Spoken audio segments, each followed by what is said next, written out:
રાજકોટના નવનિર્મિત સાંઢિયા પુલને લઈ મહત્વના સમાચાર। 13 જૂનના રોજ સાંઢિયા પુલ નાગરિકો માટે ખુલ્લો મુકાશે। 13 જૂનના રોજ નાયબ મુખ્યમંત્રી હર્ષ સંઘવીના હસ્તે સાંઢિયા પુલનું લોકાર્પણ થશે।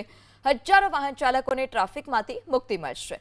રાજકોટ જામનગર હાઈવે પર ટ્રાફિકની સમસ્યાથી મુક્તિ મળશે। ત્યારે 13 જૂનના રોજ નાયબ મુખ્યમંત્રી હર્ષ સંઘવીના હસ્તે સાંઢિયા પુલનું લોકાર્પણ કરવામાં આવશે। આ સાંઢિયો પુલ તૈયાર થયો ત્યારે જ નવનિયુક્ત મેયર નેહલ શુક્લ કે જેઓએ નિરીક્ષણ પણ કર્યું હતું તેઓએ જાત નિરીક્ષણ માટે સ્થળ પર પહોંચ્યા હતા અને હવે આગામી દિવસોમાં આ બ્રિજ લોકો માટે ખુલ્લો મૂકવામાં આવશે।